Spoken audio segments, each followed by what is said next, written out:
gentlemen, boys, girls, likers, dislikers, commenters, new subscribers, old subscribers, and just generally anybody who watches these videos.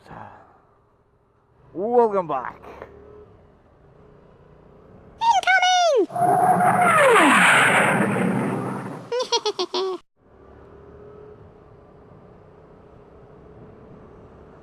So, ladies and gentlemen, I know the first thing you're thinking of when you're looking at me right now,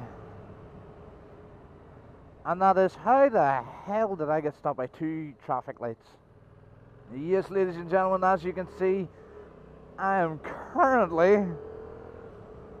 on an XSR an XSR 700. Yeah. I've had this bike for just over a week now.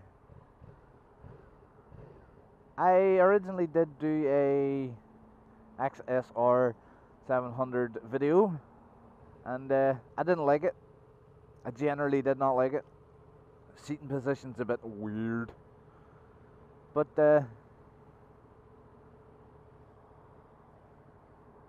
actually spent a wee bit longer on it, like every day since last Monday.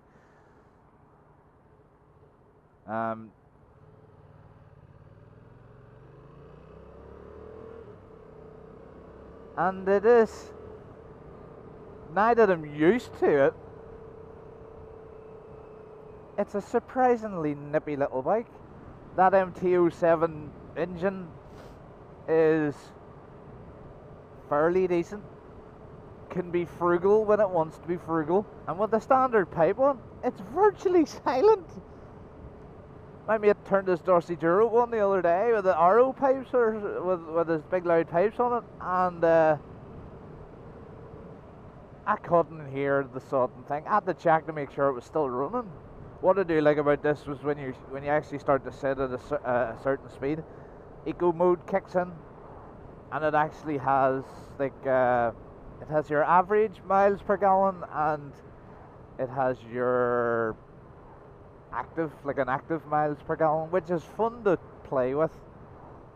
And when I mean play with it, I mean see how high you can get it, and we've all done it. We'll see how low we can get at the same time. Currently sitting on 50.2 miles per gallon. I only knocked 1 mile or one mile per gallon off what it originally had, and the throttle on it is really nippy. Also, as well, it's very nimble. It's a small bike.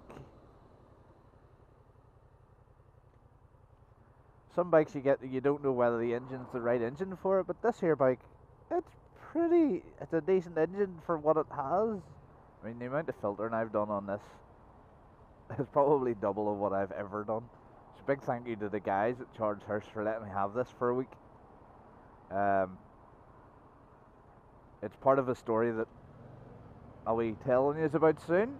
I just don't want to discredit their work, but I did have the 60th anniversary one out, the 2016 one, and I did complain about the way you have to sit on this thing. Now, it's not as bad as what I first dramatized. You do have to sit back in the seat to get the right handlebar positioning. That is one thing I would say. I did not know that when I first took that other one out, because I'd never been on a cafe racer before. Also, what I would do is get a screen, because you do take a hell of a lot of wind to the chest, as you can probably hear through the helmet. It's a lot of wind, and it's also really flickable. Definitely like a little pop screen or deflector kit or something on the front would be ideal. But of course, shop around, because there are things out there like that that you can buy, hopefully. It is and if I'm wrong, I am wrong, and I am sorry. It is a parallel twin with a cross plane crank. So really what you will need is an exhaust pipe. And as controversial as that sounds, you would need an exhaust pipe, because I ride this thing like I'm trying to hear it, and you can't hear it. No matter how hard you try, you'll not be able to hear it. It really is one of those bikes you just sit and putter along, because it's got what it needs, and it doesn't need no more. But I've still yet to ever see an XSR 900, which I think I said in the last video too, would be amazing, because it's a wee bit bigger. To me, this bike is too small, not in engine size, but in actual size. It feels just like I'm perching on top of a toy. Where the bike has a long wheelbase, it to me is long, but it's tiny. You feel like you're sort of plunked on top of it. I would almost hazard a guess and say that the XSR 900 would be maybe a wee bit bigger, because obviously it's a bigger engine, but the enormity of the engine being that you would get maybe that extra bit of bigness in the frame, and you don't feel as perched on it. As for fuel, I mean, like, as I said, it's a frugal little bike when it wants to be. When that eco mode kicks on, it does. I am surprised how much fuel it is actually not using. Right, what do you... Oh, you just can't decide where you're going. It really is a nice wee bike. I mean, I filled it to the neck until it was full, and like stupidly full, and rode it, and I think I got something like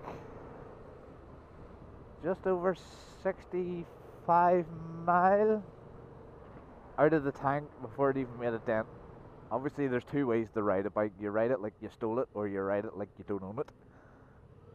And this being a rental bike with logos all over it, you tend to be very conservative in how you ride it, because reports could get back. And yes, I've actually videoed this at like stupid o'clock in the morning, because, well, stupid o'clock, it's 25 past 8. This bike, slow riding, is actually so good.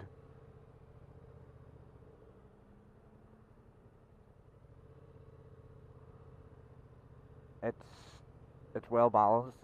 You can actually maybe trundle through and weave through traffic a wee bit better.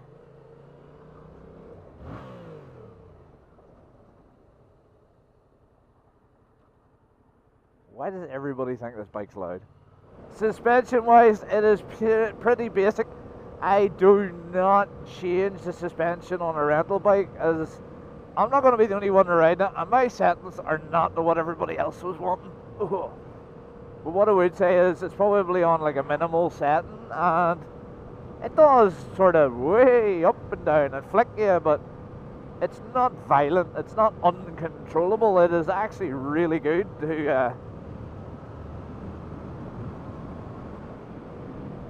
really good to deal with.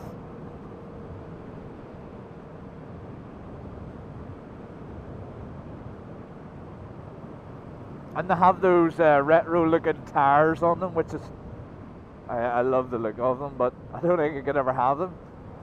They're noisy as hell. Definitely with the bike being so small, you can be aware of what you're doing at any one time. So, and there's the Dusty Duro that makes my bike sound so quiet. So, after doing that little video in the way, and I thought I would finish it off by just saying,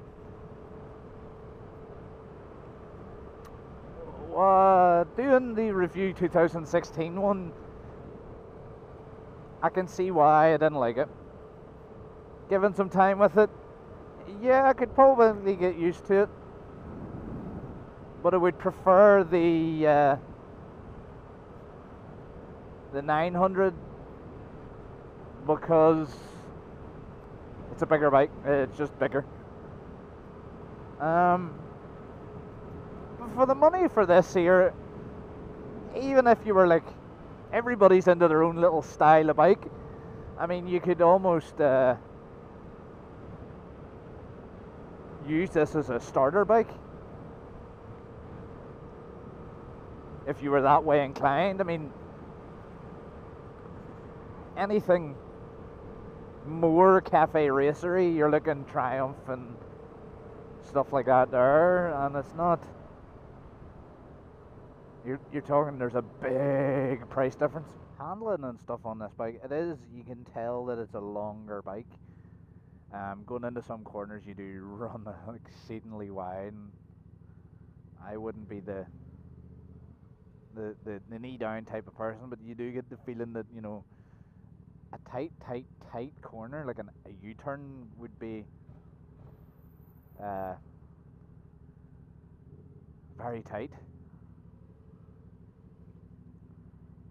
Alistair! Stop looking in the window. I can see you looking in the window.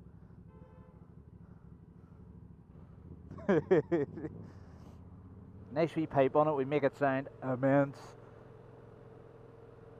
Maybe like a little Lex Tech stubby or something on there.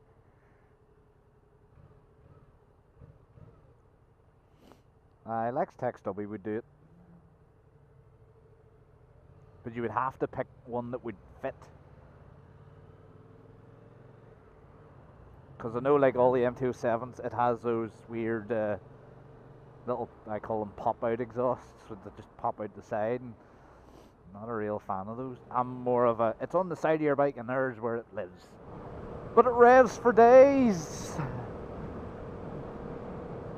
So that was my mini review of my long-term demo of the XSR 700. Big thank you to Charles Hurst for letting me have this little whipper-stepper for a bit.